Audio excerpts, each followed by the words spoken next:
Michael Jordan, hyped plays. Some highlights make fans cheer, but Michael Jordan had moments that made entire arenas erupt. Not regular noise, not polite applause explosions.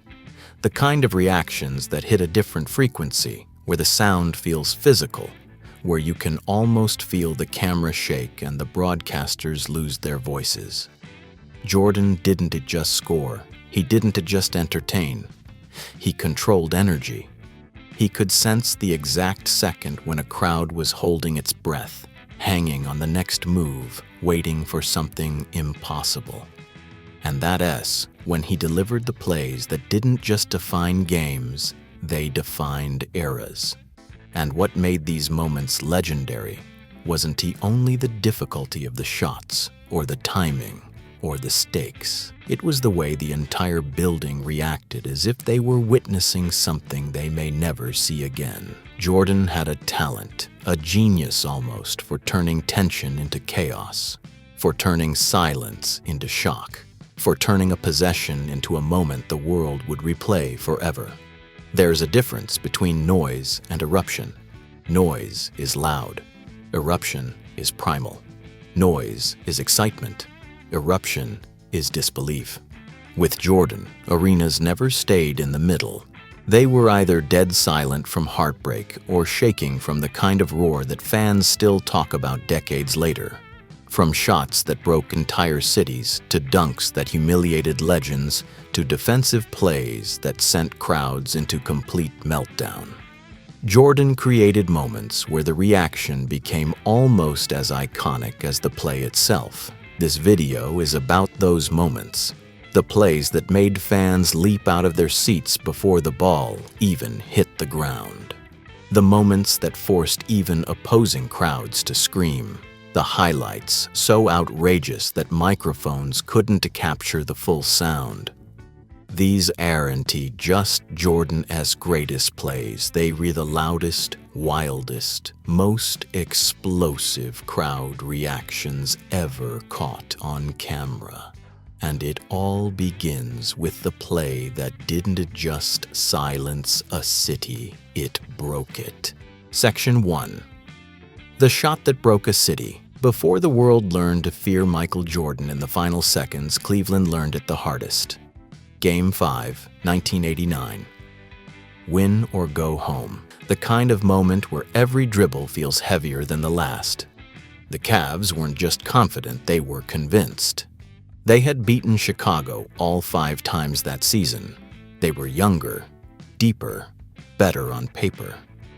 The crowd came in expecting a celebration, not a miracle. With 3 seconds left, Cleveland scores. The arena explodes. Fans jump, players scream. Commentators declare it almost over. You can feel the entire building swelling with relief. In their eyes, the Bulls were finished. But Jordan was in TA. Chicago calls timeout. The camera zooms in on him, hands on his knees, staring straight ahead with that expression calm, focused, dangerous. The kind of look that doesn't make sense in a moment where 20,000 people are screaming against you. And then the inbound. Jordan bursts toward the ball, catches it clean, and turns. Elo stays attached to him like Velcro. Perfect defense, perfect angle, perfect contest. Any normal player takes one dribble and fires something rushed, desperate, uncomfortable. Jordan elevates. Not normally, higher, longer, almost floating. Elo jumps, Jordan hangs. And in that fraction of a second, you can feel the air inside the arena freeze. Then the shot drops. The sound that follows isn't normal cheering or booing. It's chaos. A violent mix of shock, heartbreak, disbelief, and celebration from different corners of the same building. Some Cavs fans grab their heads. Some drop into their seats. Some just stare at the court as if they've seen a ghost. And Jordan? He doesn't celebrate modestly.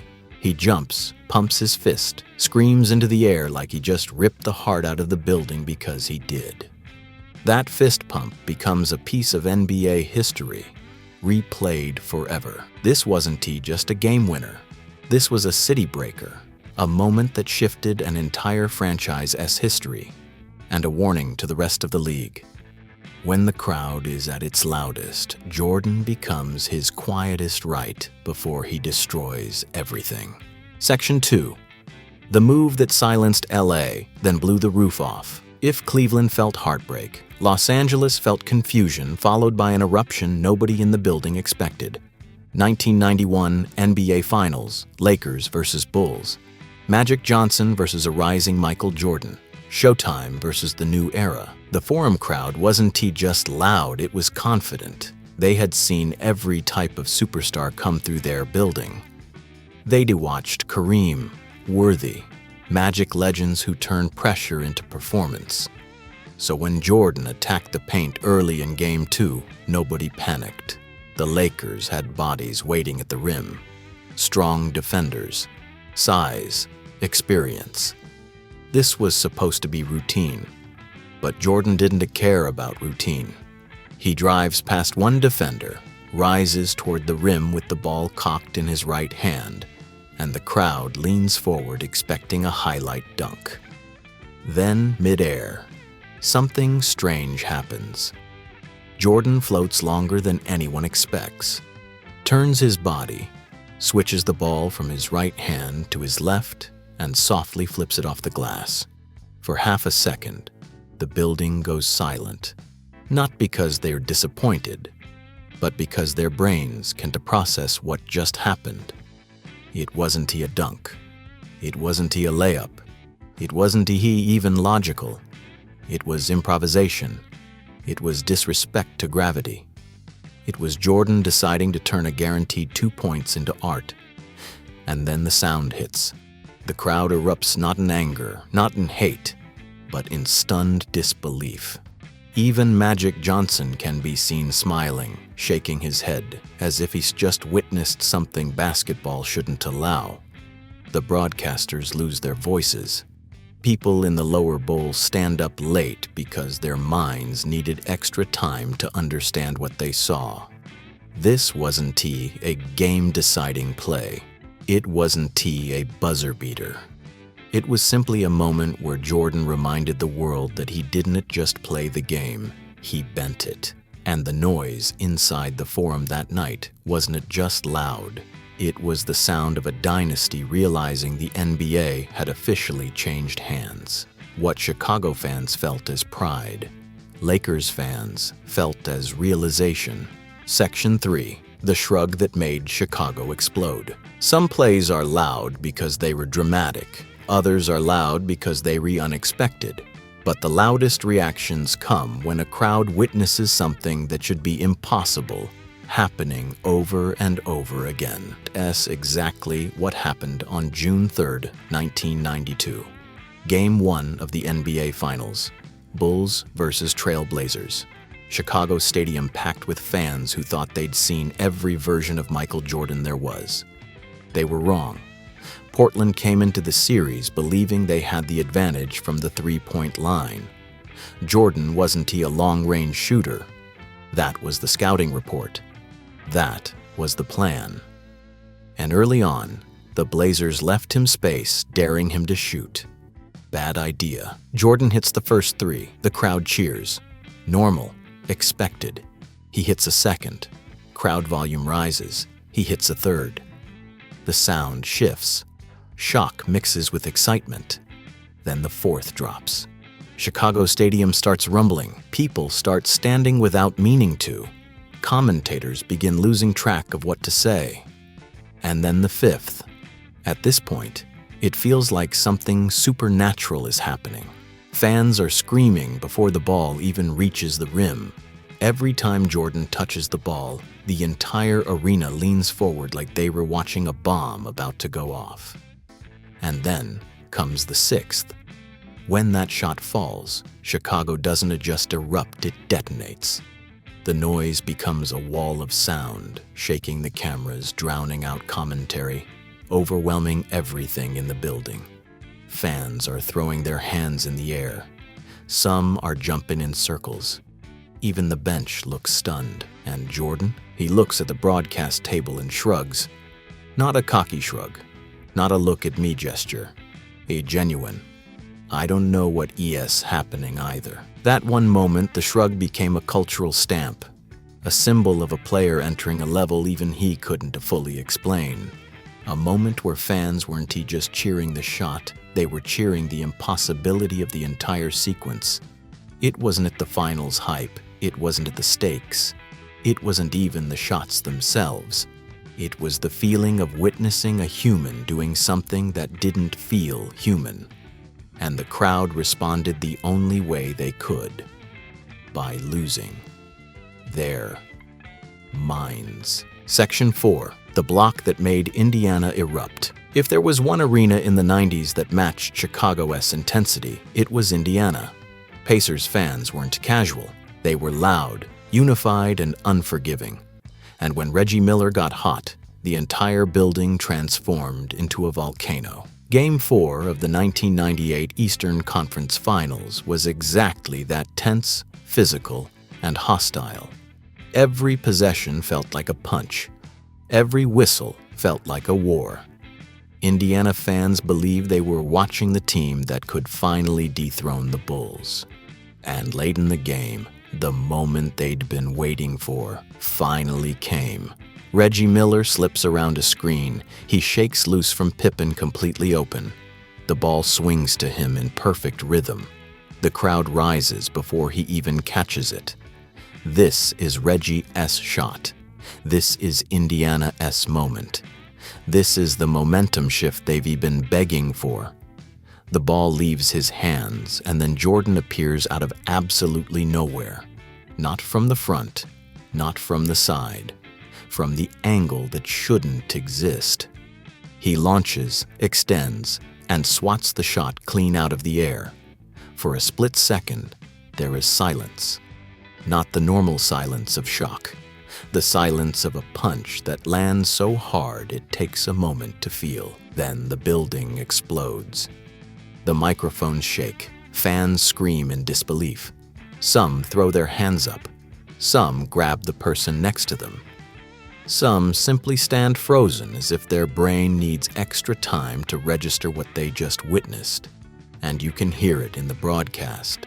Nobody expected Jordan to be there. Not the commentators. Not the fans. Not even Reggie Miller. This wasn't a dunk. It wasn't a game winner. It wasn't even offense. It was a defensive play so violent, so perfectly timed, so disrespectful to Indiana's momentum that it felt like the entire arena got slapped. Jordan didn't just block the shot. He blocked the crowd, the energy, the belief. And in that moment, Indiana realized something painful. They weren't just trying to beat a team. They were trying to beat the one player who took momentum personally. Section 5. The dunk that made the Garden lose control. Madison Square Garden isn't impressed easily. It's the building where legends are made and humbled. New York fans have seen everything: superstars, icons, Hall of Famers. But they react only when something truly special happens. And on one unforgettable baseline drive, Michael Jordan gave them no choice. It's 1991. Bulls versus Knicks. A rivalry that was physical, personal, and emotional on both sides. Jordan catches the ball on the right wing, guarded by Charles Oakley, one of the toughest defenders in the league. A quick jab, a hard dribble, and he slips past Oakley toward the baseline. Patrick Ewing steps up, ready to challenge him at the rim. Ewing wasn't just any big man. He was New York's wall. He lived for moments like this, protecting the paint, denying stars, sending messages. But Jordan wasn't looking to be denied. He rises higher than expected. He twists his body, pulls the ball back, and slams it over Ewing with a force that shocks even the Knicks bench. And the Garden, this proud, unforgiving, brutally honest crowd, simply erupts. Not polite clapping, not forced cheering. A genuine, uncontrollable explosion. People stand up.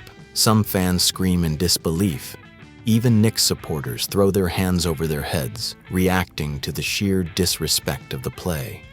MSG doesn't care about loyalty. In moments like this, greatness demands a reaction. Ewing hits the floor. Jordan walks away calmly, as if he planned it all along. And somewhere in the chaos, you can hear the broadcasters struggling to describe what just happened. This wasn't just a dunk. It was a statement, a declaration that no defender, no crowd, no building, no matter how iconic, could contain him. And in that moment, even the toughest arena in the world had to bow to greatness. Section 6. The shot that turned the loudest arena. Silent if Chicago roared for Jordan, Utah tried to drown him. The Utah Jazz of the late 90s had something no other team in the league possessed: the loudest home crowd in basketball. It wasn't a hype. It wasn't exaggeration. Reporters described the arena as a jet engine. Opponents said their ears rang for hours afterward.